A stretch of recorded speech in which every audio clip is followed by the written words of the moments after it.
بسم اللہ الرحمن الرحیم صلی اللہ تعالی علی حبیبہ محمد وآلہ وسلم۔ الا ان اولیاء اللہ لا خوف علیہم ولا هم یحزنون۔ ابدال حق حضور قلندر بابا اولیاء رحمۃ اللہ علیہ فرماتے ہیں کہ عقیدہ وہ مرکزیت ہے جس میں شک نہ ہو۔ فرمان الہی ہے، اللہ نے کعبہ حرمت والے گھر کو لوگوں کے لیے مرکز بنایا ہے۔ تفسیر عزیزی میں حضرت شاہ عبدالعزیز محدث دہلوی فرماتے ہیں کہ آسمانوں میں فرشتوں کا کعبہ بیت المعمور ہے۔ حضرت آدم علیہ السلام نے فرشتوں کو بیت المعمور کا طواف کرتے اور نماز پڑھتے دیکھا تھا۔ زمین پر خانہ کعبہ سب سے پہلے اللہ کے حکم کے مطابق حضرت آدم علیہ السلام نے تعمیر کیا۔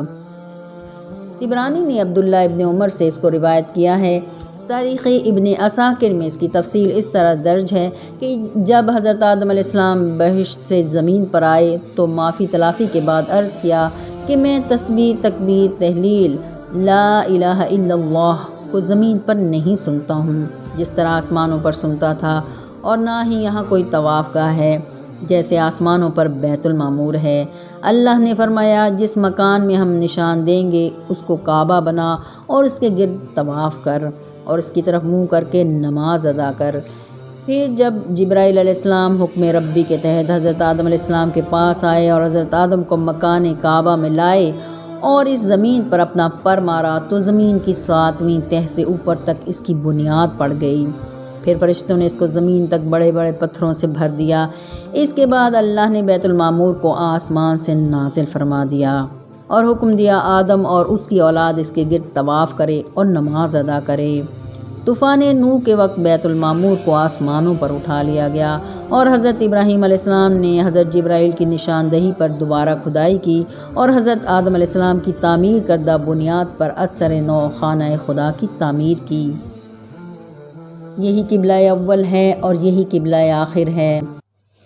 جب حضرت ابراہیم علیہ السلام نے بیت اللہ کی تعمیر مکمل کر لی تو اللہ نے فرمایا، لوگوں میں حج کا اعلان کر دو۔ تو عرض کیا، پروردگار عالم، میری آواز کہاں تک پہنچے گی؟ فرمایا، تم اعلان کر دو، پہنچانا میرے ذمے ہے۔ ایک روایت ہے کہ حضرت ابراہیم علیہ السلام کوہ ابو قبیس پر چڑھ گئے اور اعلان کیا، لوگو، اللہ تعالیٰ نے تم پر حج فرض کیا ہے، لہٰذا تم اپنے پروردگار کا حکم قبول کرو۔ تو روحوں نے ان کی آواز پر لبیک کہا۔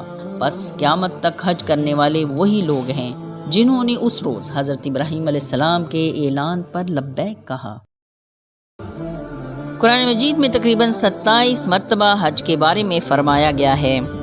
ایک جگہ ارشاد ہوا، اور حج اور عمرہ اللہ کے لیے پورا کرو۔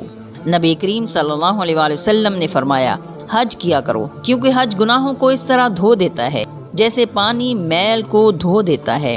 حج کی ادائیگی کرنے والے کے لیے فرمایا، حاجی سے جب وہ حج کر کے لوٹا ہو دعا کروانا مستحب ہے۔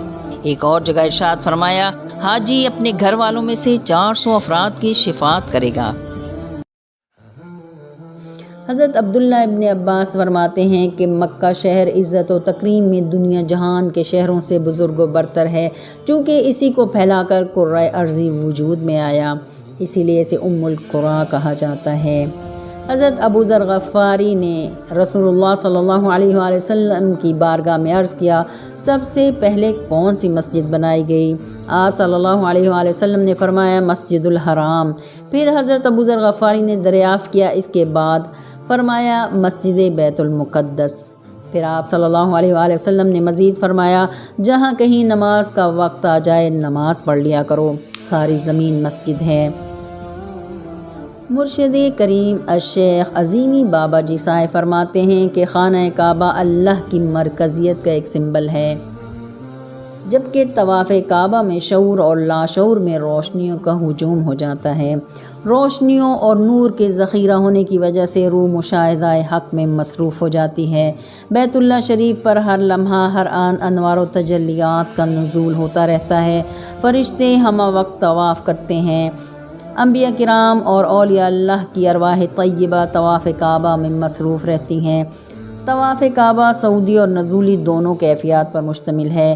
سعودی حرکت یہ ہے کہ بندہ ذہنی طور پر اپنے رب کی جانب متوجہ ہو جاتا ہے، اور نزولی حرکت یہ ہے کہ بندہ مقدس زمین پر جسمانی طور پر طواف کرتا ہے۔ عارف باللہ جب طواف کرتا ہے تو اس کا دل اور روح بھی طواف کرتی ہے۔ اول بیت اللہ ذرہ ہے، دوسرا بیت المعمور ہے، تیسرا بیت اللہ کعبہ ہے جو زمین پر بیت المعمور والے کعبے کی شبیہ ہے۔ اگر اول بیت اللہ کے درمیان میں پانی کا قطرہ ڈالیں تو دوسرے کے درمیان میں گرے گا اور پھر تیسرے کے درمیان گرے گا۔ ایک روایت کے مطابق خانہ کعبہ 10 مرتبہ تعمیر کیا جا چکا ہے۔ خانہ کعبہ کے 4 رخ ہیں یا 4 کونے ہیں۔ عراق کی طرف والا رخ رکن عراقی کہلاتا ہے، شام کی طرف والا رخ رکن یمانی کہلاتا ہے۔ رکن یمانی کے بارے میں حدیث رسول صلی اللہ علیہ وآلہ وسلم ہے، یہ جنت کا دروازہ ہے، 2 فرشتے ہمہ وقت رکن یمانی پر کھڑے ہوتے ہیں۔ طواف کا چکر لگاتے ہوئے وہاں پہنچ کر دعا کرو تو وہ فرشتے آمین کہتے ہیں۔ جب کعبہ پر غلاف ڈالا جاتا ہے تو کعبہ کے 2 رخ یا 2 کونے چھوڑ دیے جاتے ہیں، ایک حجر اسود والا اور دوسرا رکن یمانی والا۔ رب اجعلنی مقیم الصلاة ومن ذریتی ربنا وتقبل دعاء ربنا اغفر لی ولوالدی وللمؤمنین یوم یقوم الحساب۔